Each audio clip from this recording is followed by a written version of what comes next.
Ketika laki-laki Batak dilahirkan, rasa takutnya sudah dikubur dalam-dalam di dasar Danau Toba. Bang, aku dikepung bang. Bang, aku dikepung bang. Bang, aku dikepung bang. Bang, aku dikepung bang. Bang, aku dikepung bang. Maju.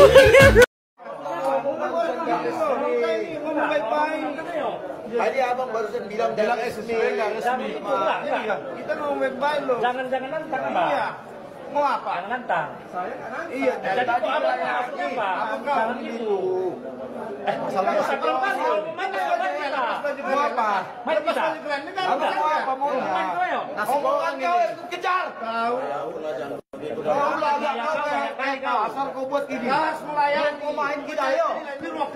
Main ayo. Jumpa di mana? Biar kau tahu. Jumpa di mana? Kosong main kita. Saya tadi kejar. Kau bilang istri tidak resmi kan? PN Medan kayak lawak-lawak kawan di SCB tanggal 4 ternyata dibantah di tanggal 4 diundur tanggal 11. Ada apa? Kami sama perkara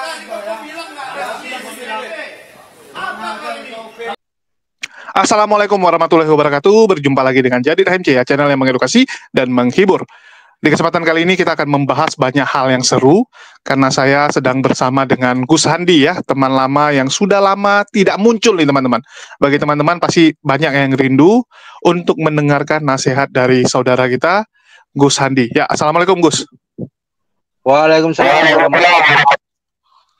Ya, suaranya putus-putus ya teman-teman karena memang beliau sedang ada kegiatan. Ya, ini saya culik untuk ikut menanggapi berita-berita terkini sekarang ya. Bagi teman-teman yang baru nonton dan baru ngikut debat ini 1-2 tahun terakhir, mungkin banyak yang belum kenal dengan Gus Handi ya. Gus Handi ini adalah penasehat dari banyak teman-teman apologet, termasuk Al-Ayyubi. Kalau Al-Ayyubi ini bisa dibilang udah booking mati. Ya, sudah booking mati dengan Gus Handi dan banyak apologet-apologet lain yang juga mendapatkan nasihat dari Gus Handi, termasuk Evangelis Yonatan Nandar ya, yang kalau nanya tentang hukum biasanya sama Gus Handi. Beliau adalah praktisi hukum yang luar biasa dan saya juga banyak mendapatkan nasihat dari Gus Handi tentunya. Oke, di kesempatan ini yang kita bahas adalah apa yang sedang terjadi sekarang teman-teman. Apalagi kita lihat 1 minggu terakhir ini. Ya, 1 minggu terakhir ini bisa dibilang ini jadi minggu tenang. Minggu tenang teman-teman. Kita lihat dari pihak Dos Masih Jabat. Ya, dari Bang Dos Masih Jabat juga belum melakukan langkah-langkah apapun dan tidak membuat postingan-postingan yang nyeleneh, yang aneh seperti yang sudah-sudah. Kalau sebelumnya kan kita tahu sering membuat postingan-postingan yang memprovokasi pihak Bang Zuma, Uni Rifa, Nora Aritonang dan sebagainya. Begitu juga dengan kita dengar adanya laporan-laporan kepada para penghujat, baik itu Agatha, ya, Metatron, Wadona dan sebagainya. Tapi beberapa hari ini, minggu ini, bisa dibilang tidak ada update. Sehingga membuat orang bertanda tanya, ini apaan ini? Ini lagi minggu tenang atau apa? Dan biasanya teman-teman, biasanya, kalau sudah tenang, ya, sudah cuaca itu tenang, biasanya bakal ada badai. Kan begitu. Yang tenang-tenang seperti ini yang mengerikan gitu. Karena bisa-bisa, ya, selesai tenang ini akan muncul badai yang sangat besar. Dan hal ini yang saya prediksi bakal terjadi teman-teman. Jadi kalau kalian lihat minggu ini agak tenang, ya mungkin kalian harus bersiap-siap untuk badai di minggu depan. Badai di minggu depan. Ya, jadi jangan berpikir bahwa tenang ini adalah tenang yang bagus. Enggak, teman-teman. Tenang ini bukan tenang yang bagus karena masalah-masalah kemarin itu belum selesai. Kecuali tenang setelah ada perdamaian, ya, setelah ada konklusi, itu oke. Tapi ini kan enggak. Semua menggantung. Semua problem-problemnya ini menggantung dan seakan-akan, loh ini kok jadi tenang begitu. Artinya semua pihak, saya prediksi sedang mempersiapkan jurus terbaiknya teman-teman. Mempersiapkan senjata pemungkasnya. Sehingga minggu depan jangan terkejut kalau kita akan mendapatkan banyak kejutan-kejutan. Ya, banyak kejutan. Untuk itu, di kesempatan ini saya akan mengkilas balik, membahas kembali apa yang terjadi, dan juga memberikan prediksi-prediksi kita, serta analisa-analisa kita tentunya. Oke, sudah bersama saya ada Gus Handi. Ya, mungkin Gus Handi sendiri nih, bisa cerita sedikit nggak? Menurut Gus Handi nih, Kita mulai dari kasusnya Rudi Simamora yang sempat heboh karena mundur 2 kali pra-peradilan. Seharusnya minggu lalu, ternyata dipending, bahkan terjadi drama di mana PH-nya, di mana pengacara yang disewa oleh Rudi Yohanes itu marah-marah kepada pihak pengadilan negeri. Bahkan sempat heboh ya, dibilang sampai mau terjadi adu pukul. Walaupun kita tahu biasanya tuh lebay-lebaynya dari Wak Donat ya. Dia suka membuat cerita-cerita lebay. Nggak mungkin kamu di pengadilan mukulin petugas, ya, petugas dari PN Negeri Medan. Nggak mungkin, teman-teman. Itu yang pertama. Terus yang kedua, ya, setelah Praprit minggu lalu pending, ternyata hari Senin kemarin kembali pending. Karena pihak-pihak yang harusnya hadir ternyata tidak datang. Sehingga diundur lagi minggu depan. Diundur lagi. Tetapi bagi pihak Wak Labu agak mending. Karena dia nggak ke Medan. Kalau minggu lalu dia ke Medan, jadi dia merasa rugi kan. Sudah capek-capek ke Medan, bayar hotel, bayar perjalanan, dipending. Untung yang Senin kemarin dia nggak datang ke Medan. Jadi ruginya nggak banyak. Ya nggak rugi-rugi amat. Ruginya cuman ya jadi mundur 1 minggu. Oke, mungkin boleh dijelaskan dari masalah Prapit dari Rudi Simamora. Analisa dari Gus Andi, silakan. Terima kasih. Assalamualaikum warahmatullahi wabarakatuh. Jelas suara ke Bang Zul? Jelas, jelas. Ya, pertama kalau drama jadwal pra-peradilan tanggal 4 November ya dulu itu. 4 November ya? Iya. Ya, awalnya 4 November.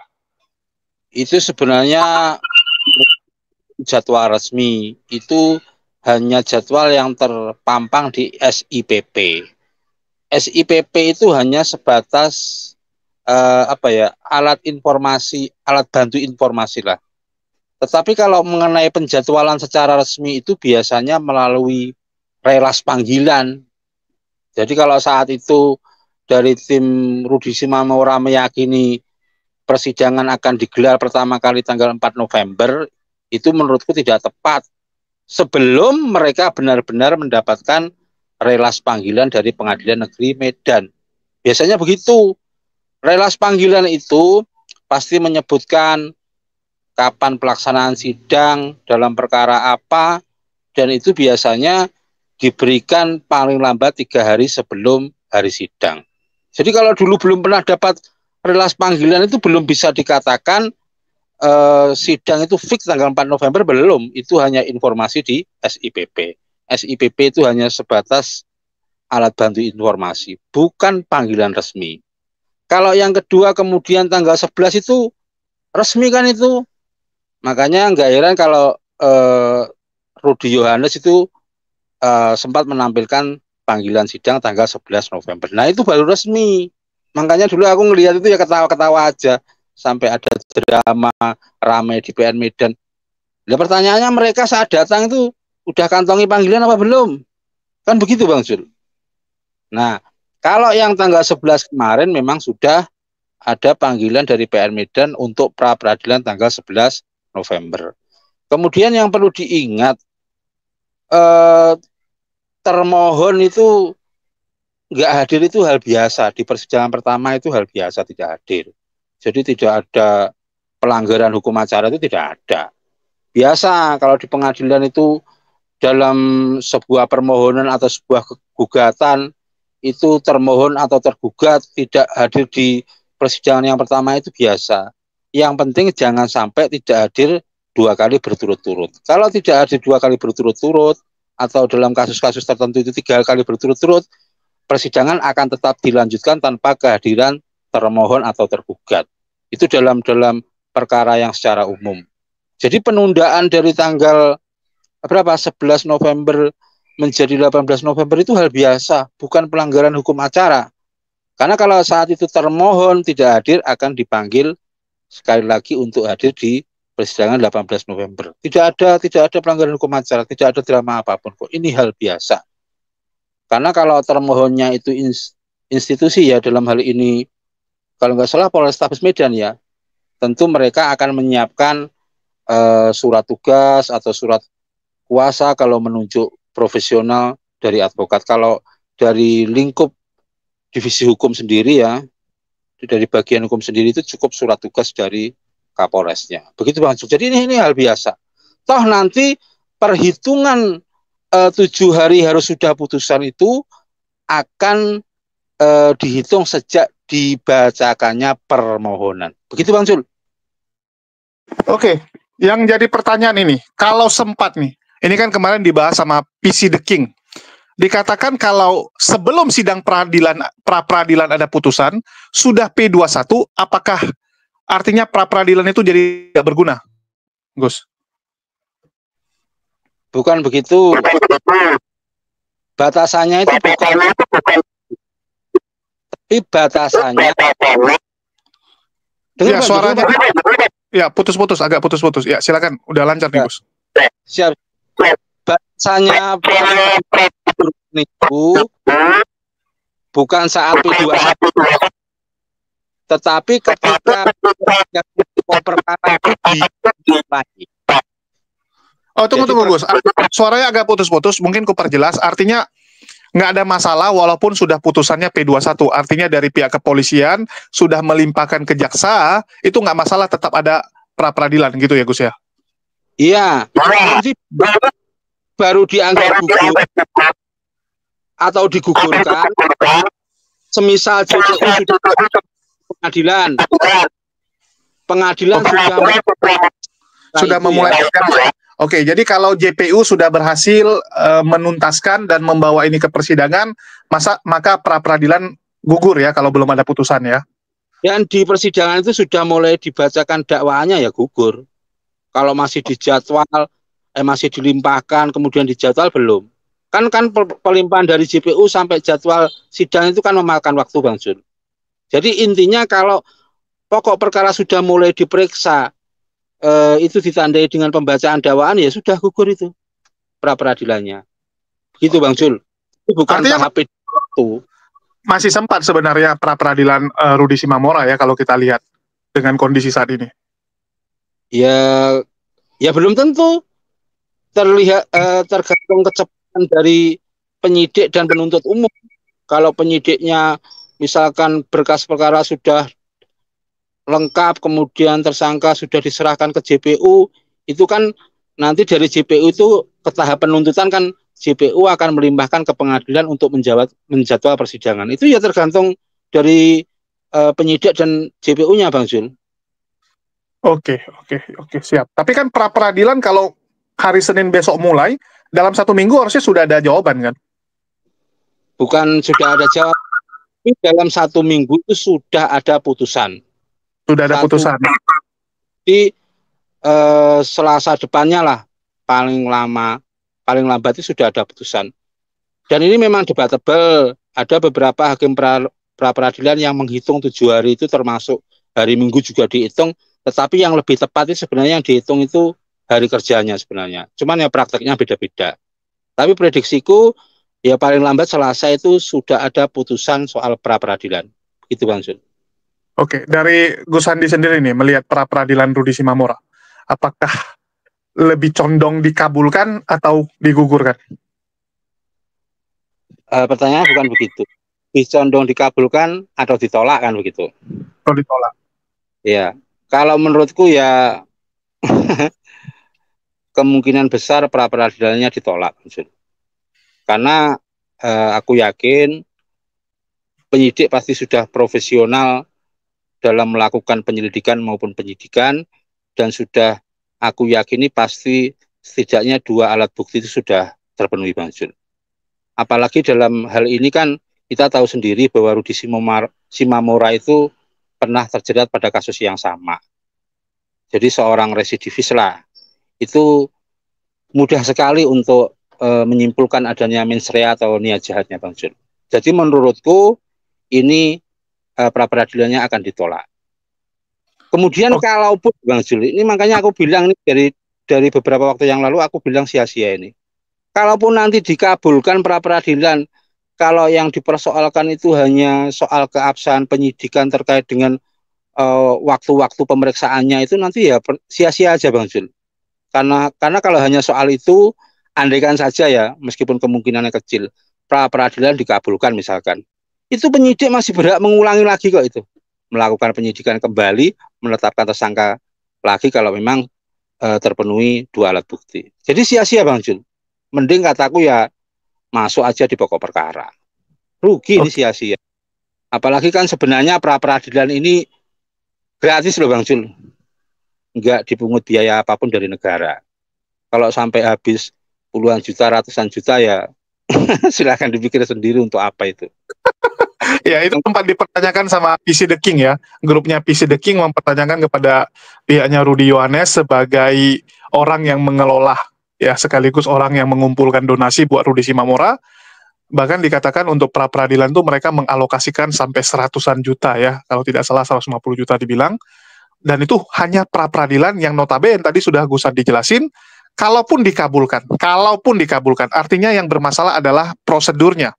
Ya, prosedurnya yang bermasalah, dan polisi boleh mengulang untuk kembali menangkap Rudy Simamora. Ya, bisa. Cuman mungkin dari pihak sebelah mereka punya harapan kalau ini menang atau dikabulkan pra-peradilannya ada waktu buat Rudy Simamora melarikan diri, misalnya lari ke luar negeri ya. Apakah itu ada kemungkinan seperti itu, Gus? Jadi begitu dikabulkan, di saat itu juga beli tiket kabur keluar. Kalau Gusan dilihat sempat nggak? Kalau sempat dikabulkan terus langsung main kabur. Butuh waktu berapa lama kira-kira polisi untuk mengulang prosedurnya? Ya enggak lah, polisi kan pasti sudah antisipasi kan Bang Jul. Apalagi kalau hanya mengulang penyidikan kan mudah banget. Nggak sempat ya kalau gitu ya, untuk Kalau berpikir bisa kabur. sekali lagi kataku sia-sia lah.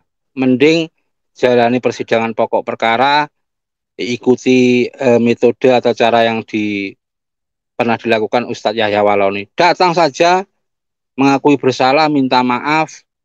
Apalagi ini seorang residivis ya, susah untuk bisa lolos dari jeratan hukum itu. Mensreanya atau niat jalannya mudah dibuktikan itu.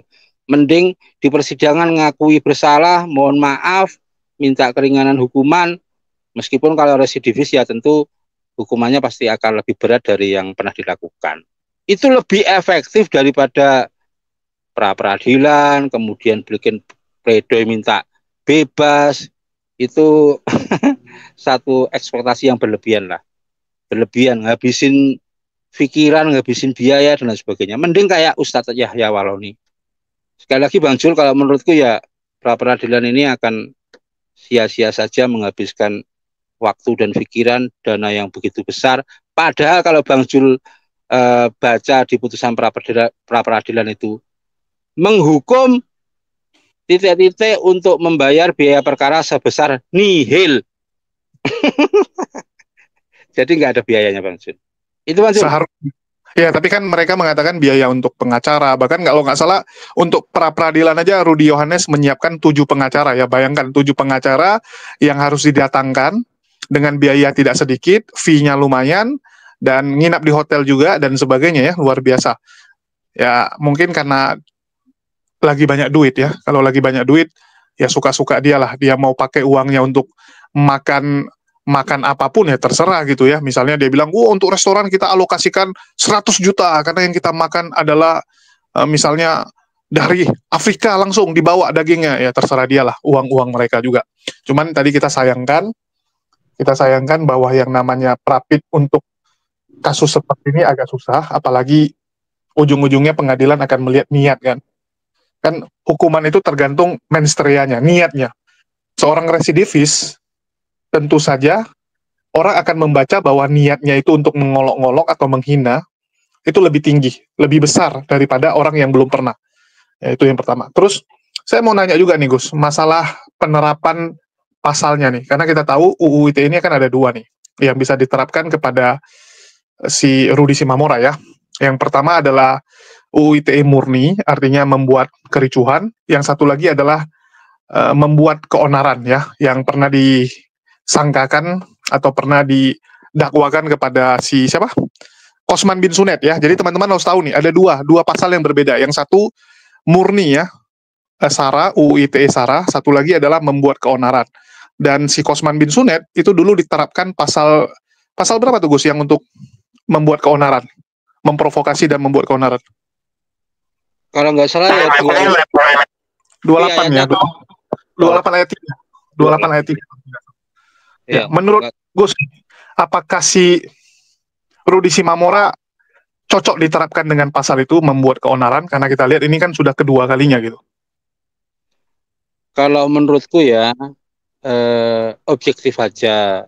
Yang paling tepat itu memang 28 ayat 2 soal ujaran kebencian berdasarkan sara. Kalau keonaran itu ya menurutku tidak tepat. Jadi kalau keonaran ini dulu menginduknya ke Undang-Undang Nomor 1 tahun 1946 tentang pokok-pokok peraturan hukum pidana kalau nggak salah. Itu sebenarnya di zaman kolonial itu yang dimaksudkan keonaran itu ya keonaran yang sifatnya eksesnya fisik terlihat jelas begitu.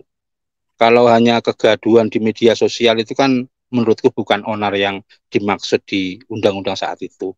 Kan saat itu belum ada medsos.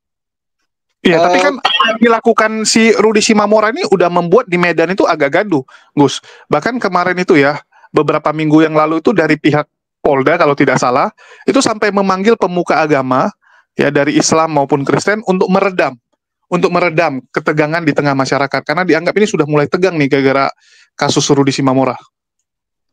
Ya semuanya kembali ke penyidik juga Bang Sul. Oke. Kalau menurut itu definisi berita bohong itu Oke. Kan Cuman ada yang menarik Gus. Ada yang menarik ini. Ini tergantung penyidik atau tergantung JPU. JPU boleh merevisi nggak pasal yang dipakai yang dibuat oleh penyidik?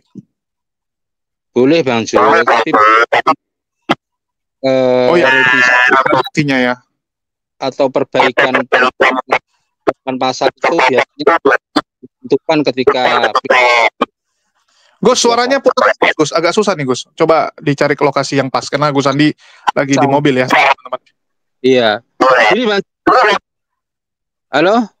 Ya, ya. Jelas. Sebenarnya penerapan pasal itu dalam prakteknya KP21 ketika di P21. Nah, nanti JPU ketika di persidangan dakwah itu dengan mendakwa dengan beberapa. Oke. Nah, setelah periksa nanti pada waktu itu JPU akan menentukan. Gus, suaranya putus-putus, Gus. Nggak bisa kita dengar nih, jadi pusing kita. Makanya aku juga bingung. Sama bingung kita. Ya. Cuman Cuman ini seru ya, ini seru. Karena kita nggak pungkiri karena Rudi Simamora ini malah membuka masalah-masalah lain. Contohnya, ya kita tahu itu berlanjut dengan pelaporan kepada Bang Zuma, Uniriva, ya. Terus juga terjadi pelaporan kepada pihak dari Polikarpus, termasuk Agatha, ya. Terus juga ada Metatron, dan ada Logika, ada Lina Wijaya. Bahkan kalau nggak salah si CP ini sedang mau dilaporkan juga ya, si CP sama WKWK ya. Si WKWK dan CP akan dilaporkan, dan kalau tidak salah Raja Debat juga sedang dikumpulkan, ya akan dilaporkan. Ya, mungkin silakan dari Gus Andi. enggak, sebelumnya suaraku jelas belum? Ini udah. Jadi tadi gini Bang Sul, JPU mendakwa dengan beberapa pasal itu boleh, tapi setelah pemeriksaan persidangan JPU biasanya akan menuntut dengan pasal yang paling relevan. Dan hakim nanti akan memutus mana pasal yang terbukti. Hakim sendiri sebenarnya tidak terikat pada apa yang dituntutkan oleh JPU loh. Hakim punya hak secara ex officio untuk menjatuhkan pasal yang dianggap tepat. Meskipun dalam prakteknya ya apa yang dituntut itu yang diputuskan. Kemudian kalau terkait dengan fenomena lapor-melapor kan itu hak masing-masing lah Bang Jul. Kalau dari sebelah merasa ada dari teman-teman muslim yang melakukan dugaan penistaan mau dilaporkan itu hak mereka. Cuman kalau menurut aku ya pidana itu kan ultimum remedium, opsi yang terakhir. Dan apa ya, ketentraman, keharmonisan di masyarakat ini jauh lebih penting. Lebih penting. Harapanku ya dengan kejadian seperti ini, kalau ada aksi saling lapor, saling balas-membalas, bertumpuk-tumpuk laporan, ini polisi akan bekerja ekstra keras. Kalau harapanku ya dalam situasi seperti ini ya, menurutku polisi punya hak diskresi ya demi kepentingan umum. Semisal misalkan membuat satu pengumuman lah kepada teman-teman yang punya YouTube atau teman-teman yang gemar melakukan debat agama, udahlah tak kasih waktu, take down semua yang dianggap berpotensi menista agama. Sudah, ini rekonsiliasi lah di antara dua belah pihak. Meskipun sebenarnya delik umum ya, delik umum yang sebenarnya tidak ada kata perdamaian, sebenarnya tidak ada. Tapi demi kepentingan bangsa dan negara itu diperbolehkan lah. Dan nanti kalau semua diperiksa, semua kemudian diadili, kehidupan ini semakin tidak harmonis, itu bahkan jauh jauh lebih mudarat lah. Kalau menurutku ya semoga polisi itu memberikan ruang untuk dari dua belah pihak untuk kepentingan masyarakat banyak. Ya perkara-perkara yang sudah dilaporkan diselesaikan dengan rekonsiliasi, kemudian ada waktu kepada mereka-mereka yang berpotensi punya konten-konten yang dianggap potensi penistaan agama untuk men-take down-nya. Itu jauh lebih arif bagiku Bang Jun. Soalnya ini menghabiskan energinya dan berpotensi gini, Gus. Kan kita juga menemukan hal-hal baru ya dari kasus ini. Contohnya yang baru-baru ini STT di Nias ternyata memberikan pengajaran atau mata kuliah bagaimana menghujat agama Islam. Ini kan mengejutkan gitu. Tentu saja pihak Muslim nggak akan terima kan. Umat Muslim pasti, ternyata kalian selama ini ngajarin hal yang nggak benar gitu kan. Selama ini mengajarkan penghujatan. Pantesan yang kita jumpai di medsos-medsos ini, yang kita jumpai yang selama ini mengatakan pengkabar Injil. Rupanya selain mengkabarkan Injil, sekaligus menghujat agama Islam. Itu gimana, Gus? Ya menurutku kalau menurut kita ada sesuatu yang tidak benar, salurkan pada saluran yang semestinya. Bisa melaporkan pidana, tetapi pidana ya resikonya seperti itu tadi. Bisa berkoordinasi dengan misalkan Kementerian Pendidikan atau stakeholder pejabat daerah setempat untuk memberikan teguran, mengevaluasi pelaksanaan sekolahnya, instansi terkait lah. Kalau tetap ngeyel, mereka-mereka yang punya kedudukan terkait dengan STT itu kan dari pejabat pemerintah punya hak untuk menghentikan dari operasional dari keputusan gitu. Oke, ya seharusnya seperti itu ya. Dan kita bersyukur juga nih ya, banyak hal-hal yang terungkap dan ternyata kenapa banyak sekali polikardus yang menghujat, bahkan narasi-narasinya kurang lebih mirip. Ternyata mereka bersumber dari satu tempat yang sama. Ada yang memberikan data hujatan-hujatan tersebut kepada teman-teman kita di sebelah, sehingga data-data tersebutlah yang dia pakai, hujatan-hujatan tersebutlah yang mereka pakai. Dan memang ini ada organisasinya ya. Kemarin kita juga sempat ngobrol dengan Ustadz Abdul Somad, beliau juga mendengar ya, jauh hari sudah mendengar informasi bahwa ada yang ingin merusak kedamaian di negara kita, ada yang sengaja mengobok-ngobok. Dan mungkin itu cukup buat informasi. Dan kalau Gus Handi lihat ini, sebagai seorang praktisi hukum nih, ini kira-kira ya, apakah akan ada pemanggilan dalam waktu dekat kepada orang-orang yang sudah mulai terlapor ini? Ya demi pertanggungjawaban administrasi penyidikan. Ya. Demi pertanggungjawaban administrasi karena sudah dilaporkan wajib dipanggil ya.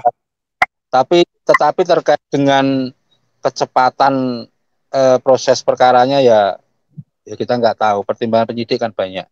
Kemudian ini Bang Jul ya, aku mohon maaf juga ini Bang Jul ajak live ini ya, ini dalam di situasi di mobil kadang ngomong nggak begitu jelas, sinyalnya putus-putus, kasih pendapat juga kadang-kadang nggak begitu bebas karena kondisi. Dan bentar lagi nih anakku mau keluar sekolah. Intinya begini Bang Jul, ya kita berharap keharmonisan sesama anak bangsa, mereka atau kita yang hidup di tengah keragaman beragama ini ya kita jagalah kerukunan, ketertiban, keharmonisan. Kemudian dari dari aku sendiri ya sebagai umat Islam berkali-kali menyampaikan kepada teman-teman semua, jangan cuma sebatas takut UU ITE, tetapi yang lebih kita takutkan adalah firman Allah Subhanahu wa taala di surat Al-An'am 108. Jangan memaki menghina sesembahan agama lain. Itu yang harus lebih kita takutkan. Ini wasiat untuk diriku sendiri loh. Jadi sebagai seorang muslim, kita tidak sekedar dituntut untuk taat terhadap aturan negara, tetapi yang lebih penting adalah tunduk pada aturan Allah Subhanahu wa taala dalam Al-Qur'an. Hindari menista agama lain. Silakan berdiskusi, tapi pilih bahasa-bahasa yang sejuk, narasi-narasi yang tidak bersifat menghina dan menimbulkan kebencian. Bisa dipilih kok narasi-narasi seperti itu. Tapi ada satu hal juga nih yang selalu diperdebatkan juga, Gus. Kan mereka ini udah masuk kategori memerangi kita, Gus. Sedangkan wajib hukum kita memerangi mereka. Cuman karena negara kita negara hukum, ya kita dibatasi oleh peraturan negara gitu. Karena kalau sesuai hukum Islam, wah mereka ini jauh harusnya hukumannya lebih ngeri, karena hujatan mereka kan udah nyata sekali, Gus. Ini Bang Zul, ini terakhir ya. Ya. Kalau baginda Nabi Muhammad SAW itu sudah memberikan satu panduan ya. Jikalau kamu melihat sebuah kemungkaran, itu rubahlah kemungkaran itu dengan berbagai cara, Bang Jun. Ada yang dengan tangannya, biadih, dengan powernya ya Bang Jun. Ada yang dengan lisannya, dengan pendapatnya, dengan seruannya. Ada yang juga dengan babi kolbih, dengan hatinya. Tidak punya kemampuan tangan, tidak punya power, tidak punya kemampuan menyampaikan pikirannya dengan hatinya. Tetapi dengan hatinya itu adalah tanda-tanda iman yang paling lemah. Maksudku sebenarnya ini adalah pembagian tugas Bang Jun. Jadi di kehidupan bernegara ini siapa yang punya kewenangan untuk menegakkan hukum? Tentu ini dari pihak pemerintah.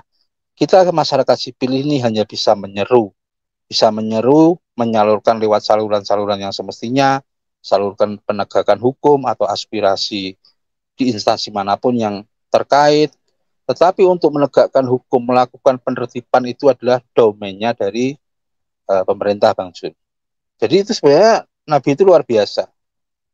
Power itu siapa yang memiliki, lesan itu tugasnya siapa, dari hati itu siapa yang mendoakan, mensupport, begitu Bang Jun. Jadi semuanya itu sebenarnya ada pembagian tugas. Jangan sampai kita mengambil alih peran dari negara dengan melakukan anarkisme atas nama, wah ini sudah mungkar dan lain sebagainya. Semuanya itu harus harmonis, ya diharmonisasikan lah. Makanya kalau dalam Islam itu taat kepada Allah, taat kepada Rasul, dan taat kepada ulil amri. 3 ketaatan ini harus diharmonisasikan. Begitu Bang Jul ya. Ini anakku sudah mau keluar. Dan ini makasih atas waktunya Gus. Oke teman-teman semua, terima kasih. Mohon maaf baru sudah 2 tahun ini nggak nongol, sibuk ngomong si kembar. Demikian kurang lebihnya. Assalamualaikum warahmatullahi wabarakatuh. Waalaikumsalam warahmatullahi wabarakatuh. Ya, karena Gus Handi sekarang anaknya banyaknya minta ampun, luar biasa teman-teman. Lahirnya kembar-kembar.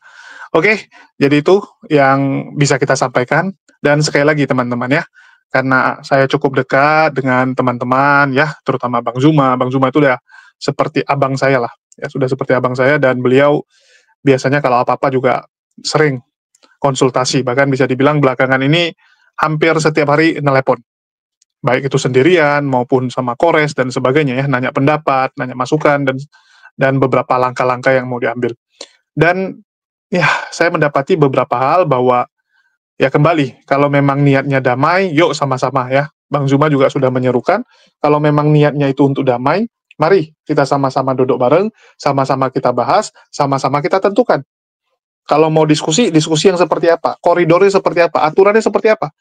Tetapi sering kita lihat, mereka-mereka ini sering melanggar aturan.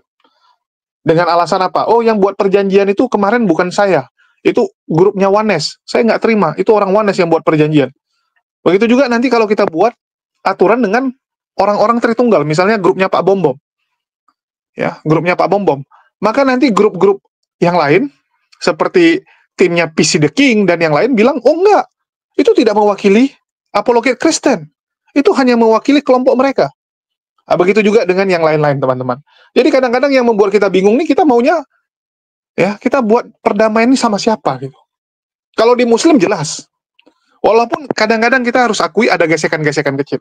Ada gesekan kecil, tapi minimal teman-teman, kalau hampir mayoritas apologet Islamnya setuju, ya udah jalan akan ikut aturan seperti itu. Kalau di mereka kan enggak. Malah kalau yang buat aturannya itu misalnya grup siapa, mereka sengaja langgar. Mereka sengaja langgar, teman-teman, karena mereka nggak pingin seakan-akan Kristen itu diwakili oleh yang kelompok itu. Nggak terima mereka. Nggak akan terima. Nah, ini yang membuat kita kadang-kadang bingung sih. Kalau kita ngobrol dengan mereka, sebenarnya yang perwakilannya yang mana? Mereka selalu mengklaim bahwa mereka perwakilan. Mereka Laskar Kristus. Mereka yang benar. Padahal antar mereka saja masih gigit-gigit. Masih saling mencabik. Kemarin saya kasih lihat ya. Kalau mereka sekarang lagi kebingungan, karena mau debat sama Muslim, agak takut. Jaga jarak, takut. Ujung-ujungnya, debat sesama. Debat sesama, lebih sadis lagi hujatannya, teman-teman. Lebih ngeri lagi makiannya. Lebih ngeri. Karena memang sifat asli mereka seperti itu. Mereka ini serigala di kawanan domba. Mereka menyamar jadi domba. Mereka mengelabui teman-teman Kristen, saudara-saudara Kristen. Banyak saudara Kristen yang baik-baik. Mereka pengaruhi, mereka manfaatkan. Mereka buat seakan-akan bahwa Islam dan Kristen tidak akur. Mereka tipu teman-teman Kristen. Mereka bilang, wah tuh Islam menyerang kita, menyerang agama Kristen. Padahal enggak itu, teman-teman. Semua yang disampaikan bohong. Kalian lihat, mereka ajarkan itu di STT. STT Nias kedapatan ya, dia pikir dengan menghapus data-data tersebut selesai. Enggak, kita sudah download. Ya, jadi dia nggak tahu kalau yang namanya website pun, ya yang namanya website itu bisa di-download. Jangan kamu pikir dengan kamu hapus selesai. Enggak, teman-teman. Jadi ada cara untuk download yang namanya website. Ya, itu sengaja aplikasi tersebut dibuat bagi teman-teman yang mau belajar, yang mau tahu tentang satu website, isi dalamnya seperti apa, bisa. Ya, jadi itu sudah di-download. Namanya diubah jadi kayak site RIP gitu ya. Ya, jadi aplikasi HTT Track namanya. Aplikasi HTT Track website itu bisa untuk mengambil data website tersebut. Dan alhamdulillah itu sudah diambil sebelum dia hapus. Ya, sebelum mereka hapus. Jadi jejak digitalnya ada. Dan kepolisian kalau mau ngakses juga bisa. Tetap bisa diakses. Jadi jangan berpikir dengan hapus itu selesai. Enggak, teman-teman. Nggak segampang itu. Ya, nggak segampang itu. Jadi mereka nih ternyata menyebarkan kebencian itu. Ini yang kita sayangkan. Orang-orang ini, kelompok-kelompok ini. Dan sekali lagi, selama kelompok-kelompok ini nggak dimusnahkan, maka toleransi di Indonesia berat, kalau saya lihat. Berat untuk bisa terjalin, teman-teman. Kita masih berharap pihak penegak hukum ya, bisa segera bertindak, karena sudah sangat meresahkan, apalagi ya, yang di sini ya, yang kita lihat di sini ini, ngeri teman-teman. Ternyata bukan hanya pribadi, bukan hanya kelompok, bahkan bisa STT. Ya, di STT bayangkan. Itu aja sih yang mau saya sampaikan. Dan sekali lagi kita akan lihat banyak drama tentunya. Kalau kita bicara wa'labu, kenapa pra-peradilan sampai uang begitu banyak dipakai? Ya, kita tahu sendirilah teman-teman. Kalau nggak ada proyek, ya mau gimana gitu kan. Sama kayak kita lihat koruptor-koruptor itu. Ya, mohon maaf saya bandingkan dengan koruptor ya. Kayak koruptor nih, ada dana nih, 100 miliar. Gimana cara supaya dana 100 miliar ini bisa pindah sebagian ke rekening pribadi? Ya dibuatlah kegiatan. Buat got, perbaiki gorong-gorong, perbaiki jalan. Perbaiki jalan cuma 10 miliar, dibikinlah 60 miliar. Dibikinlah 100 miliar, kan gitu. Ya. Kalau nggak ada proyek, ya nggak bisa. Sampai kiamat pun uang itu akan tetap di rekening. Ya. Ada dana ini, 100 miliar. Kalau kamu nggak buat apapun, ya dana tersebut akan tetap di rekening 100 miliar, nggak bisa kamu ambil, nggak bisa kamu pindahin. Jadi solusinya ya harus ada yang dikerjain. Harus ada yang dibuat. Ngeri teman-teman. Yang kasihan siapa? Ya kalau saya bilang Rudi Simamora. Rudi Simamora sekali lagi. Padahal kalau kita mau jujur ya, uang yang terkumpul itu, kalau dipakai benar-benar untuk keluarga Rudi Shimamura, ya jauh lah lebih efektif. Jauh lebih efektif. Saya setuju dengan yang dibilang sama Pipis Kucing ya, si PC The King dan teman-temannya. Kalian bayangkan kalau misalnya uang 1 miliar itu dikasih ke Rudi Shimamura, dia masuk penjara misalnya 1,5 tahun lah, ya, 1,5 tahun gitu.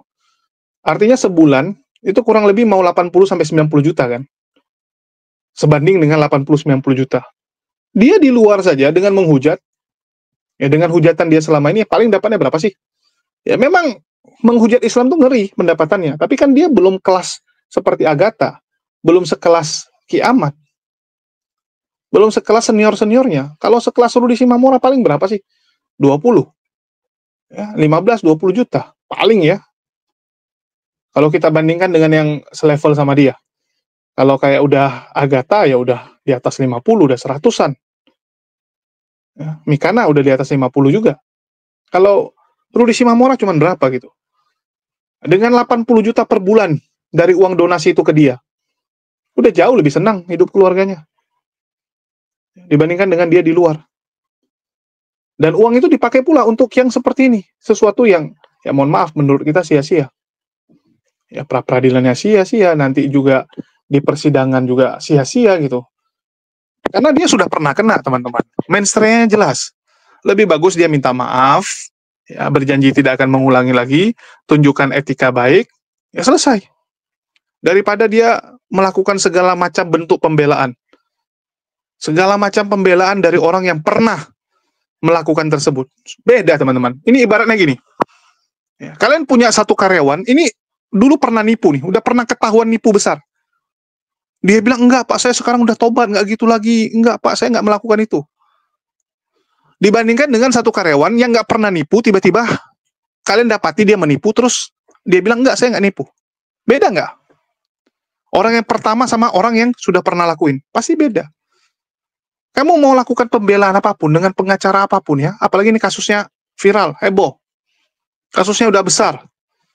Berat, teman-teman. Semua orang nonton kamu waktu kamu hujat Islam. Berapa banyak orang yang nonton saat itu? Dan bisa jadi pihak kepolisian pun nonton saat itu. Lagi nonton kamu menghujat. Berat, teman-teman. Udahlah. Ya. Mending uangnya dipakai untuk keluarga dia. Bisa hidup enak kan, dengan duit segitu banyak. Daripada dipakai untuk sesuatu yang menurut saya sia-sia. Ya, tapi kalau yang tukang galang donasi, ya tentu saja maunya uang tersebut dia yang pakai gitu kan. Dia yang pakai untuk sewa ini, sewa itu. Karena lewat dia semua. Lewat dia kan, satu pintu. Satu pintu itu, teman-teman. Dan dari dulu, yang namanya satu pintu, kita tahulah, rawan. Rawan sekali. Ya, tapi terserah mereka lah. Duit-duit mereka nanti kita bahas. Mereka bilang, wah kamu iri dan sebagainya. Ngapain kita iri yang gituan kan? Tapi kan otak mereka tuh selalu negatif. Kalau kita yang bahas, selalu pikiran mereka jahat. Pikiran mereka negatif. Padahal kita sarankan sesuatu yang, ya, harusnya kalian pertimbangkan. Harusnya bisalah jadi masukan buat kalian. Tapi kan karena udah kadung benci, karena dendam yang begitu besar, ya mereka nggak akan dengar. Ya wes lah, mampus itu sama kalian. Ya, oke, itu aja dari saya. Makasih buat teman-teman semua yang udah nyimak dan mendukung channel ini. Makasih buat semuanya. Di akhir kata saya ucapkan wassalamualaikum warahmatullahi wabarakatuh. Sampai jumpa di konten-konten kita berikutnya.